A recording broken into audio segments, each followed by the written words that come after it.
আসলে ট্যালেন্ট এমন এক জিনিস, মানে যেটা যদি আপনি অ্যাপ্লাই করতে পারেন সঠিকভাবে, তাহলে ভাই আপনার আর পিছে তাকাইতে হইব না, এবং কি সময় অনেক বাঁচব, পরিশ্রম অনেক কমে যাব। এই যে ইট উড়াইতেছে দেখেন, কি এক আজব টেকনিক না। এরা আপনার এটা ইট কিন্তু এক সময় দেখা যায় মাথার মধ্যে ওড়া দিয়া, ওড়ার মধ্যে ইট দিয়া উড়াইতে অনেক কষ্ট হইতো।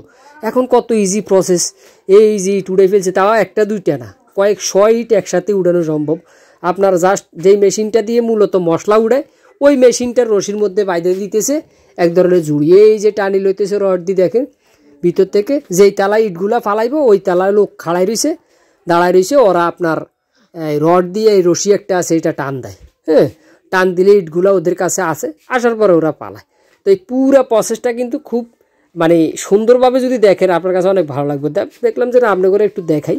এই যে দেখেন, এটা আস্তে আস্তে ঝাঁকি দিতেছে এই যে বিল্ডিংয়ের ভিতরে, এই যে এরা নিয়ে আসছে। ঠিক আছে, এখন এখানে এইটারে এই কাইট করে ফালাই দিব। দারুণ হলো না টেকনিকটা? কিন্তু এই যে মেশিনটা, এটা কিন্তু মশলা উড়ানোর মেশিন।